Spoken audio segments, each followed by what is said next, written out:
Hawaii, the distant US state surrounded by water and housing a significant part of its navy. What happened to it? Well, we don't know. Throughout the Fallout series, we've travelled all over the continental United States, yet rarely have we strayed very far from the mainland. We did experience a short simulation of Alaska, but this is the furthest we've gone.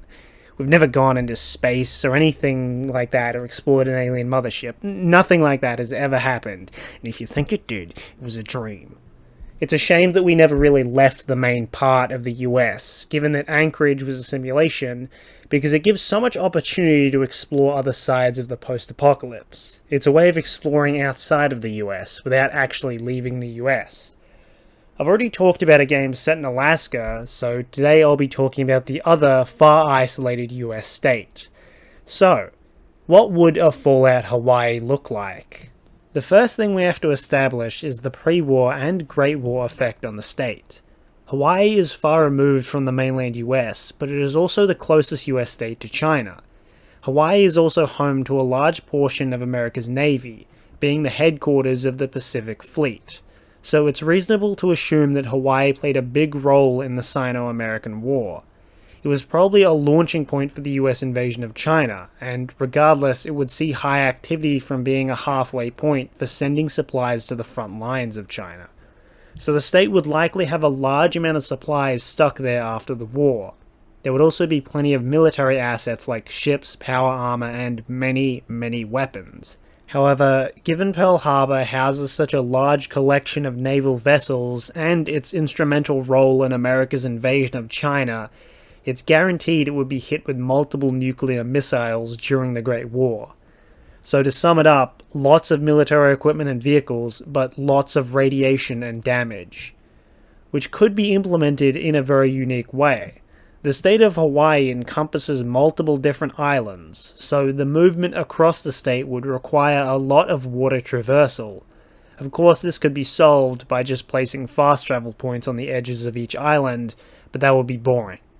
What would be much more interesting is giving the game a heavy focus on water, so having many ways to travel on the water, such as starting out with a rowboat and being able to upgrade to a speedboat. Then having the map to accommodate this, including many rivers and streams in the map, and reasoning that much of the most populated island, as well as the one that contains Pearl Harbor, Oahu, is underwater because of the many nukes.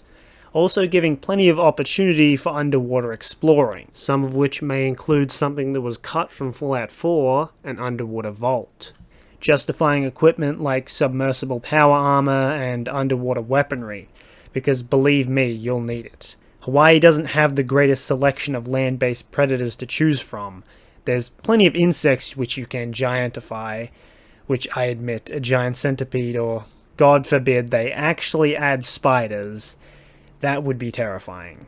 However, the main source of danger would definitely be the aquatic creatures. Giant sharks, eels, and probably plenty of Mirelurks, many of which I'm sure would have mutated to become amphibious. So expect a lot of underwater combat from these god-forsaken creatures. Now what about the society and the factions within it? First of all, the food. Hawaii has very few farms of its own and imports most of its food. Obviously there wouldn't be any importing from the mainland in the post-apocalypse, and if major parts of Oahu are sunken or irradiated, farming won't be viable. So a large part of the food would likely be obtained through fishing. The currency, like many other things, would also differ from the Fallout staples we've come to know. Given there would be no contact with the mainland, caps as a currency would probably not have caught on. This leaves plenty of other options for what could be used as a currency. Around Pearl Harbor at least, using military metals as a currency could work, otherwise perhaps shark teeth. Definitely fits with the island vibe. Now for the factions. It would be a complete missed opportunity if there wasn't a faction that made use of the Navy ships at Pearl Harbor, maybe even in the fashion of a floating city. It would also be funny to see a faction of post-apocalyptic surfer bros, using their motorized boards to traverse the dangerous environment. Of course there would have to be raiders, although this probably wouldn't be a playable faction. And of course I have to mention it, the Enclave. There's logical reasoning for both arguments, whether the Enclave should or shouldn't be there. It probably just comes down to the last time they appeared. If this game did get made, and the games before it all had Enclave appearances in it, you wouldn't include the Enclave. If it had been ages since they appeared in any game, then you would include them. So let's build a story around these factions. It's been 50 years since nuclear war devastated the planet. Humanity is on the brink, at each other's throats over finite resources, surviving in the few safe havens that still remain. In the middle of the Pacific Ocean, hundreds of miles from any other civilized land, one of these havens sits. Hawaii, where the wounds of war are only felt by those that choose to hold on to the past. Many of its islands were saved from bombardment during the war, as all of the fire was directed towards the island of Oahu to destroy its tools of war. On the day of the war, as the sirens rang out, the people rushed away from the warships, believing them to be the target. And while many of the ships took damage in the hail of missiles, they proved to be a sanctuary. As the radiation covered the island, the thick hulls of the warships sheltered those inside from danger. The power structure was quickly cemented by the surviving officers, creating a militaristic hierarchy. In the years following the war, the fleet, as they came to be known, built a floating city out of the half-sunken ships, using the hydroponics to feed themselves.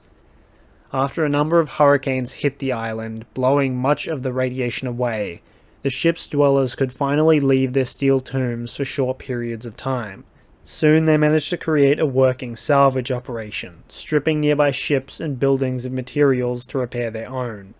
But still, space was limited and life was harsh.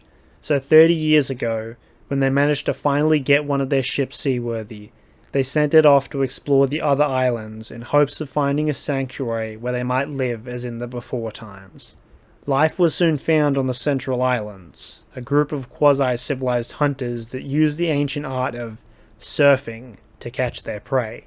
The Waterborn, as they named themselves, used the shallow waters around their islands, as well as their clear disregard for their own safety, to avoid the predators while catching the most delicious fish, nothing like the bottom-feeding creatures that lurk in the rusted, irradiated waters of the harbour.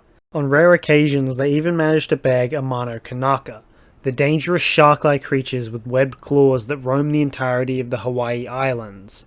The taste leaves much to be desired, but the creatures are still highly regarded, and their strong bones find many uses.